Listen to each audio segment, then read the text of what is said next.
Hello and welcome to your YouTube channel Mind, Body and Soul. Today's video we're going to be doing with the mind and your economics. The topic today is oil prices and our benchmark of $135. We purchased some stock, myself and a group of people, and we purchased them at $20.92. And we set the benchmark to sell it when it reaches 100. Now, the last few weeks the prices of oil have increased and they reached 100 a lot quicker than I expected. I did kind of expect it to sort of hit it round the June mark, but being as they've reached 100 so quickly, the question is, when we came to sell them, how much could they go up for in the very near future? So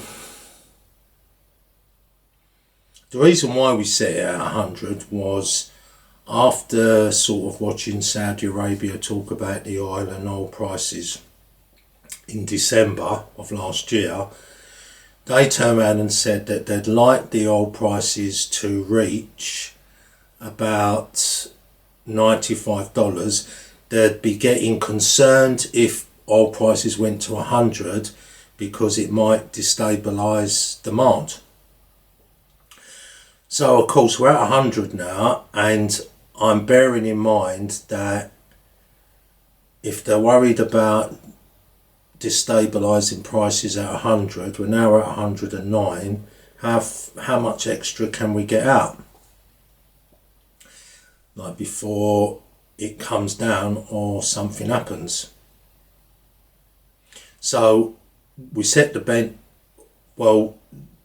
it kind of split three ways. There was a benchmark at 135, which is my benchmark. There was a benchmark at $155, and there was a benchmark at $195. So the reason why I chose 135 is because we're nearly there, and if we sell it at 135, 140, that means we've made 700% with a 600% profit. So for every 1,000 we're going to get 6,000 back on top of the 1,000. So at 135 everyone's going to sell for my price. Now the models I were working on is I also used the same models on what I spoke about on the 1st of March when we done the silver benchmark, and just looking at the right reliability of my models, I said that March 22 for every £100 of gas is going to go up in April by 50% to 150.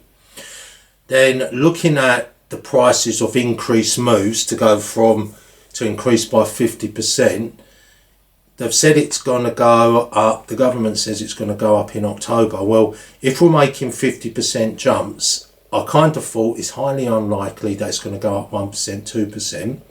So we worked the model that it will go up another 50%. So 50% on 150 is 225. Then there was talk about now the Russia-Ukraine problem, and it could go fourfold from October's increase. So 225 times 4 is 900.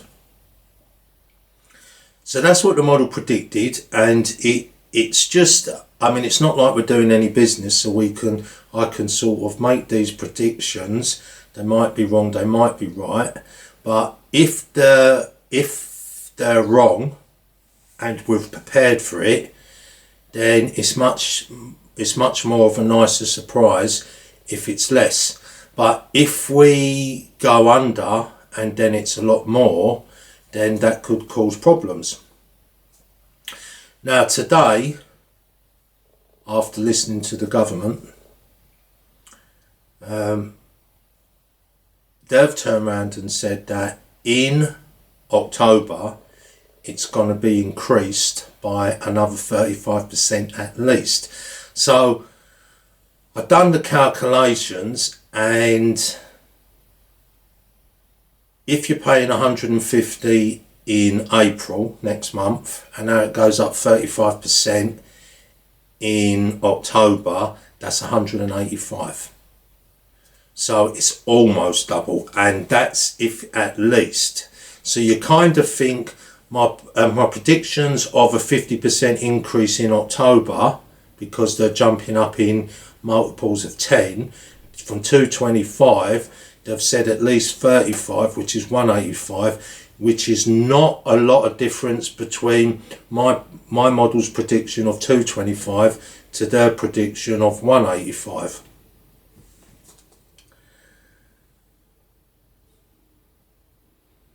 Then in the BBC today, they said that gas prices could go up 400%. So for every £100 today, by the end of the year, it will be 400.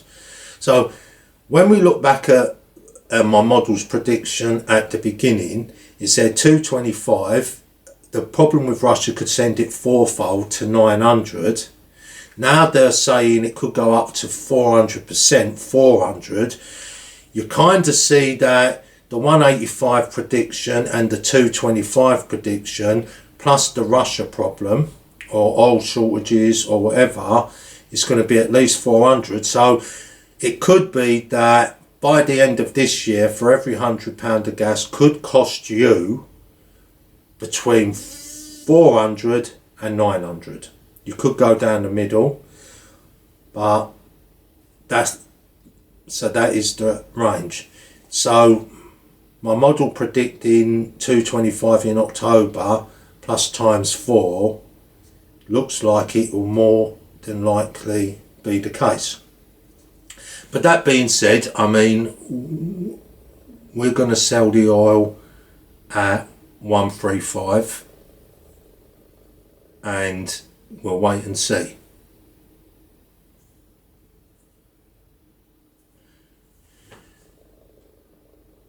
Just before we go, just on the diets, we've now hit March and everyone is in the accountancy stage.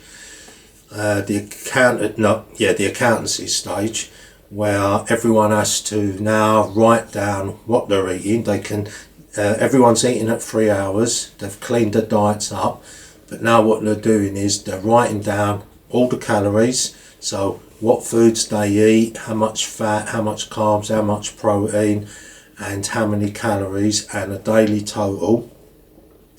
And then as the couple of weeks go on and we've got some data, then they'll be getting ready for pull the trigger stage, where you start cutting things out. So obviously they're going to see that people are having McDonald's breakfasts, and I don't know how much calories are in that. But another rule for this month is, if you don't know what calories are in it exactly, to cut it out. So all the things like McDonald's, KFCs, Indians, takeaways, they're going to be fading away. And to be honest, we're getting close to summer. I mean, it's getting light, starts getting light at 5 to 6, and it's kind of almost light at 6. So now summer is coming closer and closer, and that's more incentive to start cutting things out to get ready. I'd just like to conclude this video.